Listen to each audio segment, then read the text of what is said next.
तो दोस्तों स्वागत है इस नए एक्सप्लेनर में। आज हम बात करने वाले हैं खांडवा गांव के उस मशहूर या कहूं तो कुख्यात शाम 7 बजे के कर्फ्यू की। हम सब ने इस रहस्य के बारे में कहीं न कहीं तो सुना ही है ना?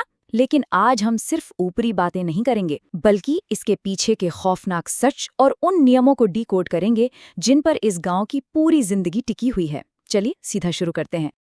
अब जरा इमेजिन कीजिए, शाम का वक्त है, सूरज ढल रहा है और अचानक से पूरे गांव में बड़े बड़े घंटे जोर जोर से बजने लगते हैं। और फिर एक खौफनाक अनाउंसमेंट हवा में गूंजती है, 7 बजने वाले हैं, अपने अपने घरों की तरफ बढ़ें। सच बताऊं तो ये कोई रिक्वेस्ट नहीं है, ये एक अल्टीमेटम है। इसके बजते ही मानो पूरी जिंदगी थम जाती है, सड़कें एकदम वीरान हो जाती हैं और लोग जहां होते हैं वहीं छुप जाते हैं। तो सबसे बड़ा सवाल ये उठता है, आखिर 7 बजे के बाद ऐसा क्या होता है? मतलब ऐसा कौन सा भयानक डर है जो पूरे के पूरे समुदाय को हर शाम एक इंस्टेंट और सख्त लॉकडाउन में डाल देता है? कोई तो ऐसी वजह होगी ना कि सूरज ढलते ही लोग अपनी चौखट लांघने की हिम्मत तब नहीं कर पाते। चलिए इस रहस्य को थोड़ा लॉजिकली समझते हैं। सबसे पहले बात करते हैं रूल नंबर 1 की, the 7 PM curfew and protocol. जैसे ही 7 बजते हैं, गांव वाले एक प्रॉपर सर्वाइवल ड्रिल फॉलो करते हैं।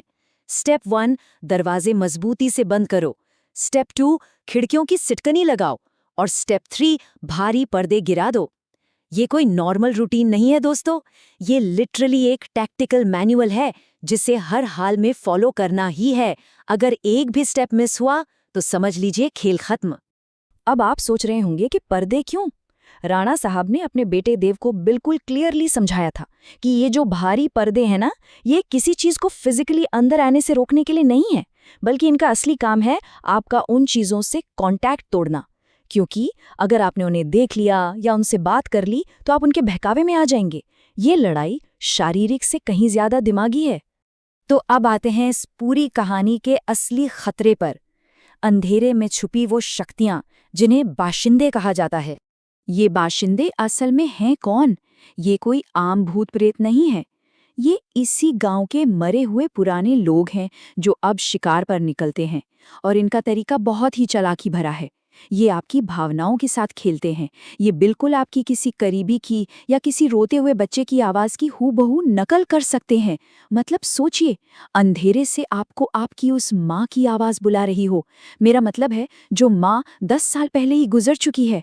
ये मनोवैज्ञानिक फंदा ही इन बाशिंदों का सबसे बड़ा हथियार है। इस खतरे को और करीब से समझने के लिए हम देव की मां नंदिनी की दर्दनाक कहानी पर नजर डालते हैं। मैं रास्ता भटक गई थी, मुझे अंदर आने दो। जरा सोचिए, रात के अंधेरे में देव को खिड़की के बाहर से अपनी मां नंदिनी की आवाज में यही शब्द सुनाई देते हैं। कोई भी इंसान अपनी मां की ऐसी रोती हुई आवाज सुनकर तुरंत दरवाजा खोल देगा, है ना? लेकिन राणा साहब को पता था कि मरे हुए लोग कभी लौट कर नहीं आते। बाहर जो भी था वो नंदिनी नहीं थी, बल्कि उसका रूप और आवाज ओढ़े कोई बाशिंदा था जो देव को फंसाना चाहता था।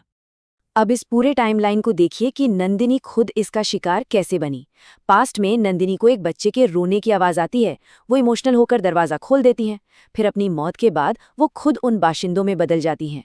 और अब प्रेजेंट में वही एंटिटी नंदिनी की आवाज का इस्तेमाल करके उसके ही बेटे देव का शिकार करने वापस आती है। ये पूरा एक डेडली लूप है। शिकारी ही आगे चलकर शिकारी बन जाता है। तो भाई, क्या इन सब से बचने का कोई तरीका है? बिल्कुल है, और वो है रुद्राक्ष की ताकत। अगर हम एक नॉर्मल स्पेस को देखें तो वो पूरी तरह से असुरक्षित है। वहाँ ये बाशिंदे आसानी से अपनी आवाज़ों का जादू चलाकर किसी को भी दरवाज़ा खोलने पर मजबूर कर सकते हैं। लेकिन वहीं दूसरी तरफ है रुद्राक्ष प्रोटेक्टेड स्पेस। अगर घर के दरवाजे पर रुद्राक्ष है तो एक अलौकिक ढाल बन जाती है। ये शक्तियाँ किसी भी कीमत पर वो चौखट पार नहीं कर सकती। वो बाहर से चाहे जितना भी उकसाएं, रुद्राक्ष उनके हर वार को पूरी तरह से बेअसर कर देता है। और हमारे पास इसके बहुत ही सॉलिड सबूत भी मौजूद हैं। आपको याद होगा जब राणा साहब और नंदिनी उस पुरानी बस में फंस गए थे, वो उस रात सिर्फ इसलिए जिंदा बच पाए क्योंकि उस बस के अंदर एक रुद्राक्ष की माला लटकी हुई थी। एक और वाकया बब्बन का है। वो हमेशा अपने घर के दरवाजे पर रुद्राक्ष टांग कर रखता है और इसीलिए चाहे बाहर कितना भी शोर क्यों ना हो, उसका घर हमेशा सेफ रहता है। तो इस पूरे लोर में रुद्राक्ष कोई अंधविश्वास नहीं बल्कि एक प्रमाणित बचाव का जरिया है। खैर, अब हम आते हैं अपने कंक्लूजन और एक आखिरी चेतावनी पर। इस पूरे एक्सप्लेनर का सबसे बड़ा टेकअवे बस यही है, अनसुनी आहटों को नजरअंदाज करना सीखें। जब आप किसी ऐसी सुनसान सड़क पर हों जहां वक्त एकदम थमा हुआ लगे, तो याद रखिए कि हर पुकार का जवाब देना जरूरी नहीं होता। खांडवा के ये नियम हमें साफ बताते हैं कि हमारी भावनाएं ही हमारी सबसे बड़ी कमजोरी बन सकती हैं। अगर कोई आपकी ही भावनाओं का इस्तेमाल हथियार की तरह करे, तो सबसे बेहतर यही है कि आप बस पलटकर न देखें और अपनी जगह पर बने रहें। तो अब इस एक्सप्लेनर को खत्म करते हुए मैं आपके लिए एक सवाल छोड़कर जा रहा हूँ। क्या कभी रात के उस गहरे सन्नाटे में आपको किसी अनजान आवाज ने पुकारा है? अगली बार जब सूरज ढले और अचानक से कोई बहुत ही पहचानी हुई लेकिन बेवक्त की आवाज आपको बुलाए, तो दरवाजा खोलने से पहले इस बात को जरूर याद कर लीजिएगा, क्योंकि क्या पता हर पहचानी हुई आवाज हमेशा अपनों की ही नहीं होती। आज के इस विश्लेषण में बस इतना ही। हमेशा सतर्क रहें।